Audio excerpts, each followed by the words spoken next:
I would like to request for this clarification from you with regards to a consultation to the president. Earlier you said when you were asked questions by the evidence leader, the response that you gave is that you did consult the president and the president consented to the disbandment of the PKTT. Today, when Honorable Ngola was asking the same question about consultation between yourself and the president, you gave a different answer. You said you did not consult the president. So for my record, which one should I take? Did you consult or you didn't consult the president? I did. I did consult after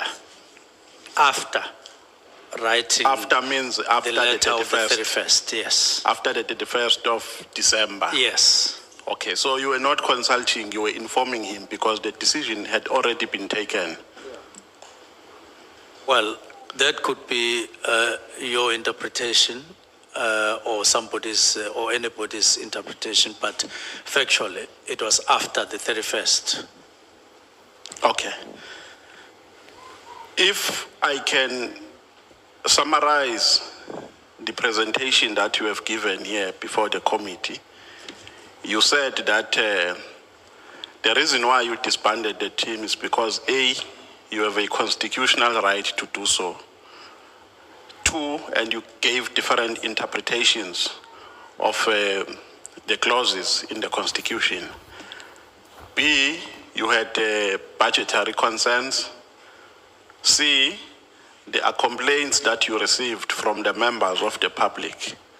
D, there is a work study that was conducted which influenced your decision. Is that the correct summary of your whole presentation? Fairly, yes, because you count the Constitution. In other words, that I was within my constitutional right, and the clauses that is within the legislative framework, and then budgetary constraints, and then complaints not just from the public, where I want just a slight amendment, but also from members of the National Political Killings Task Team internally, not just outside that. And then the work study and implementation thereof. Okay. It's a fair summary. Yes, I just want us to deal with one aspect, the aspect of complaints from members of the public. The evidence that you have attached to your statement is an evidence that relates to complaints that were written by Patricia Mashale and Mary Dihas. Those are the two complainants that we have attached in your statement. Now, you have even went to an extent of attaching Facebook posts that were written by Patricia Mashale. Do you regard the allegations that were made by Patricia Mashale as damning? Were they damning? First, I must correct that I only included those two. I did include that there are other people internal to National Political Killings Task Team. I did indicate that in my main submission, and that I even went on to suggest that they be called in themselves to speak. And I did engage the evidence leader, how it could be done and all of that. And therefore, they are included in the submission. It's not just Patricia Mashale. Yeah, but I'm saying mainly the evidence of Patricia Mashale is dominating, for instance, the Facebook post and so on, and emails that were written by her to your office. And then your question? The question is, do you regard the allegations that she was making as damning? Well, I regard that as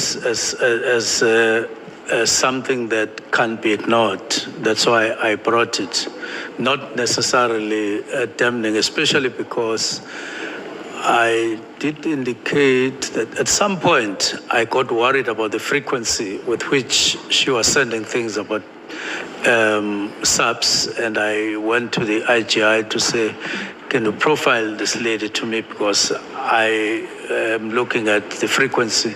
I want to know who she is exactly and so on. So not necessarily all damning, not just damning, not damning in all respects. There are somewhere where you feel, this matter, but in others it's a repeat of what you know and all of that. Yeah, but the fact of the matter, are you done, Minister? Are you done? Are you done? Yes. But the fact of the matter is that when you were giving reasons here for the decision that you took on the 31st, you made mention of these reasons, of these complaints. So it means they influenced your decision in one way or the other. Is that correct? Well, I'm not sure exactly when you talk about influence, because it could be misinterpreted, but I'm counting it as a factor. There was this, there was that, there was all these issues. To me, they gave a collective weight that caused me to write this collectively. But if you select one and as having this and that, it will be a problem, because immediately you discount all others. So I weighed all of them. Yeah, no, I'm not discarding others, Minister. I'm saying they are part of the reasons that influenced your decision on the 31st of December. Yes. Now, don't you think you acted irrational by being influenced by decisions which you have never tested through subjecting them to an investigation? No, all the time when there are matters like those, you need some form of investigation, or if not an investigation itself. Now, when I took the decision, I did indicate clearly, as I do now, that I was looking forward to more engagement through the preliminary report and through the meeting of UNESCO. That is where we're going to meet high level, all of us. And then I would have outlined all my concerns, including that one. And therefore, I'm responding in that particular way. That you in a way, the letter could be regarded as an invitation for a serious, substantial discussion internally from me to the National Commissioner, so that we discuss this. That's why I said it was not a fait accompli at all, but it was a decision. Like all other decisions in the world, not just in South Africa or in Parliament, when there are weighty matters coming your way after you have taken a decision, you review your decision. You can always review your decision if there are weighty matters coming your way. But what I did was to take a decision when I felt that the matters before me warrant a decision, and I did so. So do you agree with me, Minister, that these allegations were never tested? You never even attempted to test them through a thorough investigation? Not necessarily that way. Remember that a person like Patrice, like De Haas also came to Parliament, and they were talking about things that you yourself would see in the department, and you would hear from other people talking from a different angle, but saying the same thing. And even though you may not necessarily call that an investigation, but you could see that other people are also concerned or they are sharing the concern. So in as far as a shared concern is concerned on some matters, yes, even though they were not tested in an investigation, which I said, by the way, the form in which the inquiry, which I spoke about with a special advisor at the beginning of the year, was still in question. How would we do it? How do we craft it? Because we knew, even having taken the decision, we needed these other people to give them a platform where they would talk about the things they were saying to me, but in a platform created for that, while meeting their demands of safety and all of that and so on that they were counting. So while it is there was no rigorous testing, but it was not just a copycat of seeing a complaint, then you go and write a letter.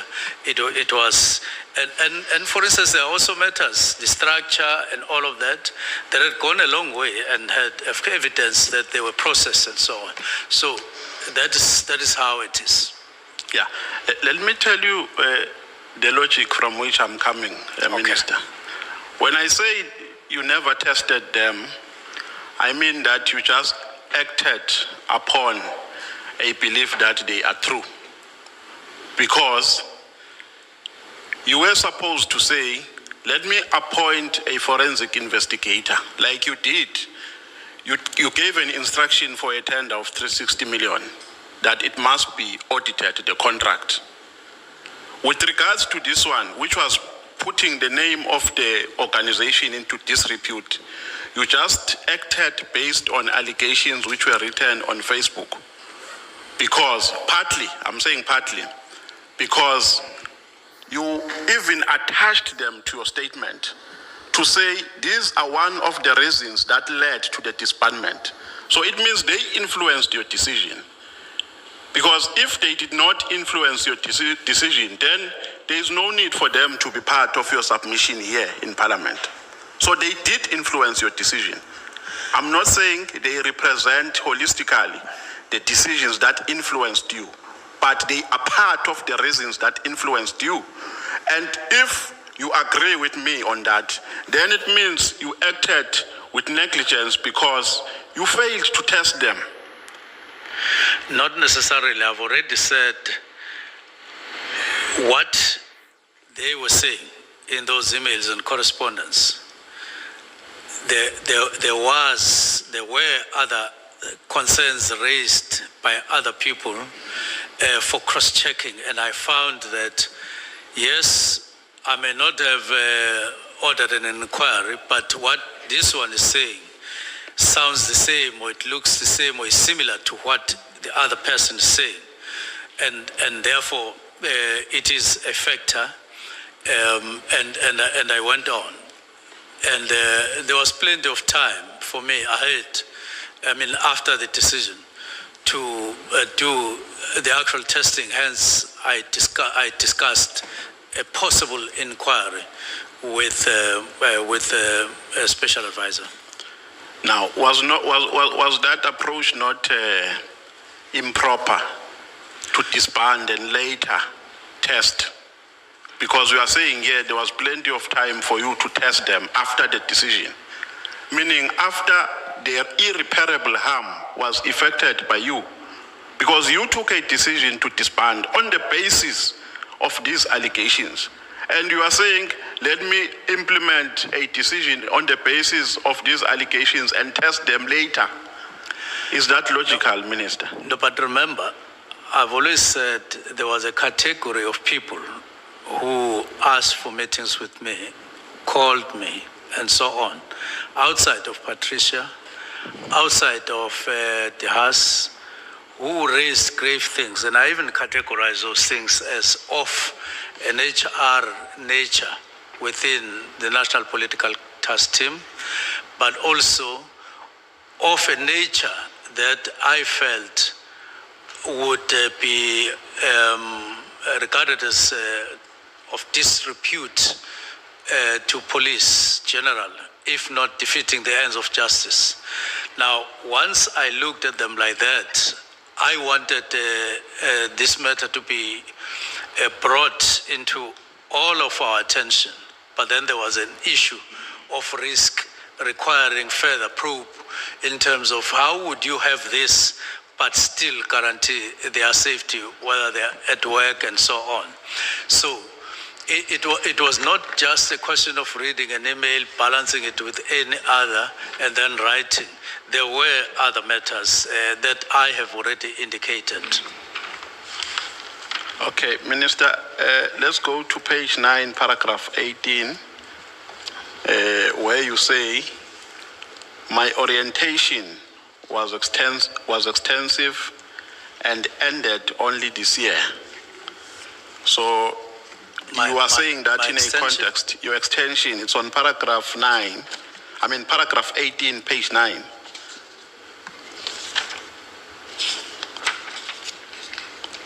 So here you were just explaining that during the period of your arrival and when the decision, you were still under orientation.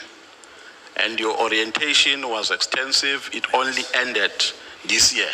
Yes. Now this year is 2025. Yes. Is that what you meant? Yes, I did indicate that. Should we put it on record that you took a decision to disband while you were still under orientation? Not necessarily. And the reason is, I said my orientation got or extended to discussions, extended to decisions. I do indicate that in my main submission because it did.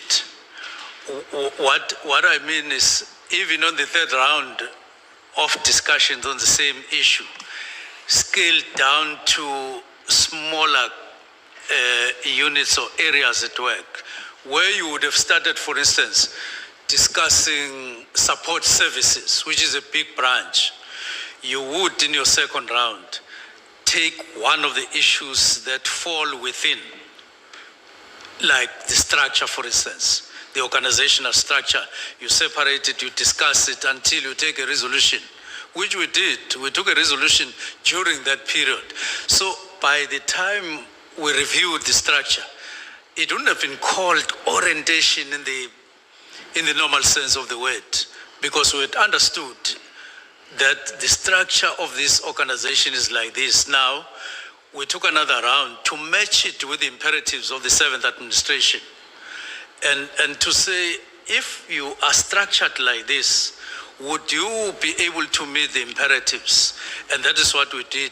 And then we looked also at the budget and so on. So yes, it was loosely spoken about. It was the period, broadly speaking, of orientation, but not necessarily that we were in the mode of orientation in the normal sense of the word. We were discussing and taking decisions. Because this was the 5th month already. So I can't say for 5 months I was just cruising with orientations only.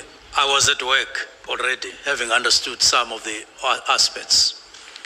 With regards to the allegations that were raised, because the allegations, insofar as they are concerned, they also implicate some members of the organization.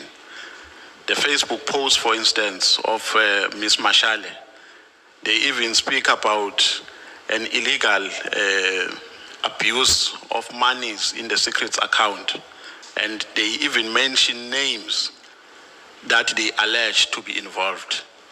Did you give those individuals an opportunity to explain, to say, gentlemen, come here are the allegations against you. How do you respond to them? Now, the letter was written on the 31st. These allegations had been going on for some time, and we did talk about them internally. personally with the National Commissioner. And we did talk about Patricia Mashale, to be specific. And he did say, tell me what his take is. And I took it for what he was saying, that she always writes, she always complains, and they have a particular regard on her and so on. So I didn't go on beyond the National Commission to specific people. It was only in January, around the 7th of January, when many allegations of the sale of property that emerged to the public, that I started saying, now, these matters that are emerging now can't just be left without, for what he was saying, that she always writes, she always complains, and they have a particular regard on her and so on. So I didn't go on beyond the National Commission to specific people. It was only in January, around the 7th of January, when many allegations of the sale of property that emerged to the public, that I started saying, now, these matters that are emerging now can't just be left without an investigation, a proper investigation. That is when I went to the IGI to say, I've become aware of these allegations about alleged improper procurement of buildings and so on, including this name and that name. So let's do this. Go and investigate, because that's your terrain.